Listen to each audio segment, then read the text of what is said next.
ড্রাইভারকে বারবার নিষেধ করা হয়েছে আপনি গাড়িটা থামান, ওইটা তো সচেতন বারবার করা হয়েছে, কিন্তু ড্রাইভারের সেই কথা শুনে নাই। তারপরে গাড়ি যখন পানিতে পড়ছে, গাড়ি তখন বাষ্পবান ছিল, ড্রাইভারে বলে দেওয়া হয়েছে আপনি এই গাড়ির লকটা খুলে দেন। যারা জীবিত আছি আমরা, ড্রাইভার বা যখনই আপনি একদিকে যাবেন, ড্রাইভার চোখে ঘুম দেখবে, সাথে সাথে অপেক্ষা করবেন, তাকে দাঁড়া করাবেন, চা খাওয়া। SH কম্পিউটার এবং সিসি ক্যামেরা মালামাল পাইকারি ও খুচরা ক্রয় করতে স্ক্রিনে দেওয়া এই নম্বরে যোগাযোগ করুন।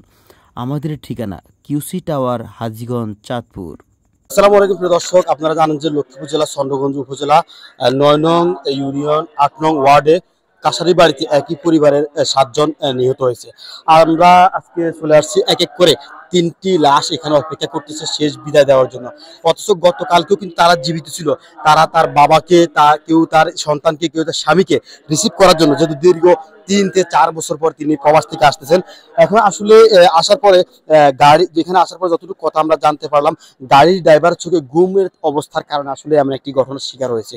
প্রিয় দর্শক, আমি আগে বলে রাখি, আমরা আছি এই মুহূর্তে লক্ষ্মীপুর জেলা চন্দ্রগঞ্জ উপজেলা উত্তর জয়পুর ইউনিয়ন 6 নং ওয়ার্ড কাশারি বাড়িতে। দর্শক, ওমান প্রবাসী বাহারুদ্দিন ভাইয়ের একই পরিবারের 7 জন লোক নিহত, যেখানে আছেন তিনার স্ত্রী, সন্তান, ভাইয়ের সন্তান এবং নিজের গর্ভধারিণী মা। প্রিয় দর্শক, আসলে এমন একটি ঘটনা, যদিও 3 জন লোক বেশি জিয়ে থাকেন, কিন্তু আসলে এমন ঘটনা কখনো মেনে নেওয়ার মতো না। যারা বেঁচে আছেন তারা হয়তো বা এই মুহূর্তে মৃত ব্যক্তির মতনই বেঁচে রয়েছেন।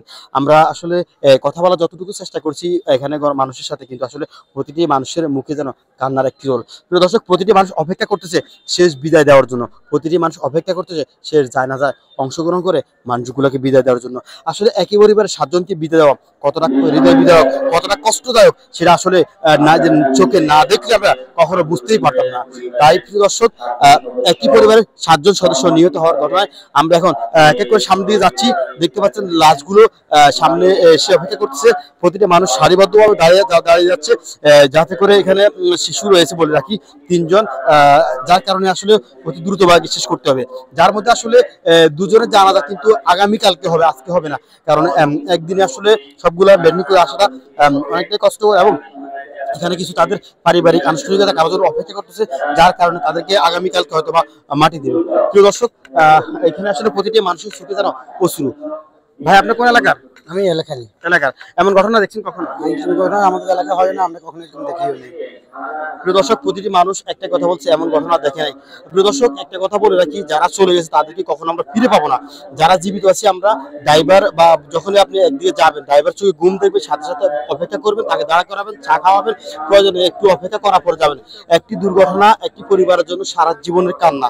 কিন্তু আমরা এখন আসলে যত রকমের কথা বলবো, উপস্থাপন করবো, ভিডিও বানাবো, কিন্তু তারা তার পরিবারকে কখনো ফিরে পাবে না। তাই অনুরোধ করবো সবাই সচেতন ভাবে থাকবেন। তো আসলে ভাই, আপনি কোন এলাকার? আমি হাজিরপাড়া এলাকার। এই এলাকায় না, এই এলাকার নাই, আমার আত্মীয়র বাড়ি। আমি মনে করি এই ধরনের দুর্ঘটনা সেভ করার মতন আমাদেরই উদ্দেশ্য থাকা দরকার আছে। যে কোনো প্রবাসী ভাইরা যদি বিদেশ থেকে আসলে বাড়িতে ফোন না করে এয়ারপোর্ট না যাওয়ার জন্য বারণ করে, সবচেয়ে সবার জন্য ভালো হয়। এটা বিদেশি যারা আছে, প্রবাসী ভাইরা যারা আছে, তাদের কাছে বিপুল আবেদন থাকবে এটাই, আপনারা দয়া করে বাড়িতে বলে কাউকে ভাড়া করে নিয়ে যাওয়ার জন্য এই কাজটা ভুল করবেন না। তাইলে আমরা হয়তো এতগুলো তাজা প্রাণ আজকে হারাইছি, আগামীতেও আর হারাবো না, এটা আমাদের বিশ্বাস। দয়া করে আপনারা কাউকে আর বাড়িতে। বিশেষ করে এখানে আসার পরে ড্রাইভার চালক যিনি, তাকে মানে দায় দিচ্ছে সবাই, এই বিষয়ে কি বলবেন? হ্যাঁ, ড্রাইভারের দায় অবশ্যই শতভাগ ড্রাইভারের দায়। ড্রাইভারের চোখে যখন ঘুম ছিল, ড্রাইভারকে বারবার নিষেধ করা হয়েছে আপনি গাড়িটা থামান, ওইটা তো সচেতন বারবার করা হয়েছে, কিন্তু ড্রাইভারের সেই কথা শুনে নাই। তারপরে গাড়ি যখন পানিতে পড়ছে, গাড়ি তখন বাষ্পবান ছিল, ড্রাইভারে বলে দেওয়া হয়েছে আপনি এই গাড়ির লকটা খুলে দেন। লকটা যদি খুলে দেন, তাহলে আমরা খুললে অন্তত সবাই যার যার মতন সে হয়তো বের হয়ে যেতে পারবে, বাঁচার একটা সম্ভাবনা থাকতো। ড্রাইভার সেইটা লক না খুলে ড্রাইভার নিজের যান নিয়ে ড্রাইভার নিজে বের হয়ে গেছে। ড্রাইভার বের হয়ে যাওয়ার পরে পানিটা ঢুকে আস্তে আস্তে গাড়ি বাষ্পবান করে ডুবে গেছে গাড়িটা। কিন্তু আমার প্রবাসী ভাই যিনি ছিলেন, উনি গাড়ির যে ছোট লুকিং গ্লাসটা ছিল, ওই গ্লাসটা খুলে নিজে বের হয়েছে, তার বাবা বের হয়েছে, তার শ্বশুর বের হয়েছে, তার মেজো ভাইয়ের বউ বের হয়েছে। এরা 4 জন বের হইতে পারছে, আল্লাহর কাছে শুকরিয়া আদায় করে 4 জন তো আমরা ইনশাআল্লাহ জীবিত পাইছি। তবে ড্রাইভারের ভুল এটাই ছিল, ড্রাইভার যদি লক খুলে দিত, লাস্ট ভুল এটাই, লক খুলে দিলে আমরা এতগুলো প্রাণ আর হারাইতাম না। এটা ড্রাইভারের ভুল ছিল, ড্রাইভারের বিচার হয়তো আনার অবশ্যই দরকার আছে, ওরা সচেতন হবে। ওই ড্রাইভার না, সারা বাংলাদেশে যত ভুল ড্রাইভার আছে ওই ড্রাইভার গুলা অন্তত সচেতন হবে, এটা আমার বিশ্বাস। প্রিয় দর্শক, আমরা আছি লক্ষ্মীপুর জেলার চন্দ্রগঞ্জ উপজেলা থেকে।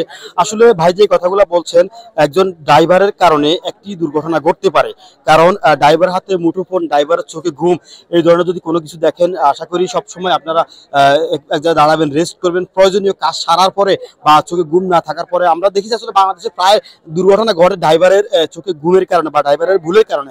তো আমরা ইনশাল্লাহ আশা করি প্রতিটি ড্রাইভার ভাই যারা আছেন, আপনারা যদি আপনাদের চোখে ঘুম থাকে, ইনশাল্লাহ আশা করি আপনারা পরবর্তী সময় ঘুম বা ফ্রেশ হয়ে পরবর্তী আবার ড্রাইভ করবেন। আমরা আছি এই মুহূর্তে লক্ষ্মীপুর জেলার চন্দ্রগঞ্জ উপজেলা ৯ নং উত্তর জয়পুর ইউনিয়ন ৬ নং ওয়ার্ড কাছারি বাড়ি একই পরিবার ৭ জন নিহত ঘটনা। রফিকুল ইসলাম, লক্ষ্মীপুর।